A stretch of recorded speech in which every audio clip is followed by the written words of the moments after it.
Salut les amis, c'est Nico Genzibek et bienvenue sur cette nouvelle petite vidéo IMO du week-end. Alors en ce moment, c'est vrai qu'on dit week-end, on est un petit peu déphasé parce que semaine ou week-end, quand on est confiné, quand on peut respecter cette obligation-là, très clairement les journées sont un petit peu les mêmes.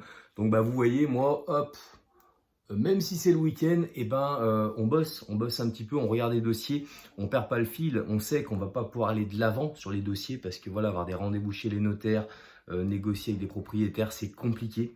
La période fait qu'il n'y a pas grand-chose qui va se passer avant que ce soit terminé. Et encore, il y aura de la latence quand ça repartira parce que ça va être compliqué. Maintenant, ça n'empêche pas de taffer, voilà, de regarder les dossiers qu'on nous a envoyés avant cette période-là, de les travailler, de les faire tourner parce que voilà, ça fait travailler son cerveau et c'est toujours hyper important. Alors aujourd'hui, pour la petite vidéo du week-end, on va répondre à un commentaire que j'ai eu il n'y a pas longtemps sur une vidéo, je ne sais plus laquelle, un monsieur qui disait le problème avec vous, les marchands de biens, c'est que vous vendez avant d'avoir acheté. Bah oui, clairement, on va voir juste après pourquoi c'est hyper intéressant d'envisager comme ça. Mais moi j'ai répondu au monsieur, bah oui, effectivement, ça marche comme ça, mais quel est le problème? What is the problem? C'est autorisé, c'est légal, donc je vois pas le problème. C'est pas si. Donc pourquoi c'est faisable et pourquoi un marchand de biens, on peut vendre avant? Déjà, la première des choses, c'est quand on fait une opération de marchand de biens, l'idée d'envisager l'immobilier comme marchand de biens, c'est de savoir qu'on va faire une marge à court, moyen terme avec l'immobilier. Donc, si on achète un produit, on sait qu'en le réhabilitant, en le réaménageant, si on est sur de la réhabilitation, ou alors on est sur un projet de construction, on crée un produit à l'attention de certains clients et on sait qu'il y a tant à gagner dessus. Donc, quand vous vous engagez sur une opération, vous savez déjà, d'ores et déjà, quel produit vous allez faire. Moi, là, je regarde cette opération, je sais très clairement par rapport à l'environnement du terrain qui est en banlieue lyonnaise, pas trop éloigné, je sais quelle typologie de client achète, donc quel type de maison, quel type de prestation de maison faire, combien ça se revend.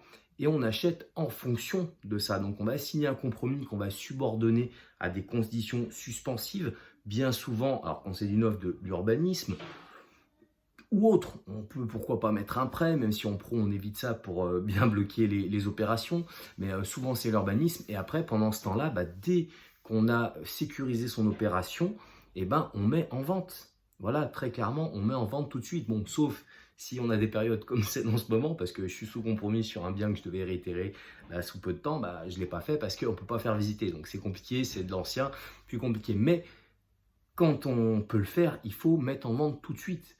Pourquoi on met en vente tout de suite? Parce que la trésorerie, c'est le nerf de la guerre. Mon business immobilier, et ça va être encore plus le nerf de la guerre dans les mois et les années qui viennent, vu ce qui est en train de se passer. Et donc, moins vous aurez de la trésorerie immobilisée dans vos opérations, mieux ce sera. Et après, vous avez besoin d'un partenaire financier pour faire votre opération, ça va se passer vachement mieux. Vous allez le voir avec un compromis de revente en disant, voilà, j'ai déjà trouvé des acquéreurs sur ce compromis-là que j'ai signé, ils vont acheter tant. Ils vous montrent leurs études de prêt, comme quoi ils auront le financement et tout. Et les fonds, c'est de la prêt de trésor sur court terme, ça va très bien se passer. Donc, quand c'est sur de l'ancien, comment ça marche? Vous avez signé un compromis, donc sous certaines conditions suspensives, dans le délai, vous remettez en vente parce que vous savez que vous allez faire telle prestation, tel niveau de travaux dans votre appartement.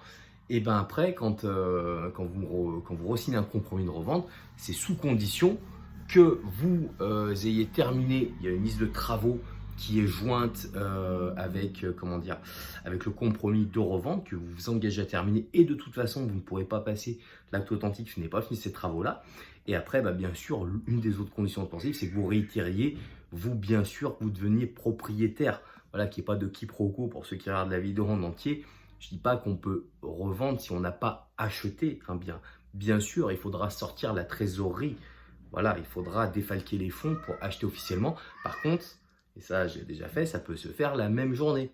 S'il n'y a pas de droit de préemption renforcé, si tout est travaillé en amont sur les délais, vous pouvez acheter le matin et revendre l'après-midi. Par contre, effectivement, sur quelques heures, vous avez été officiellement propriétaire du bien. Donc voilà, c'est un petit peu,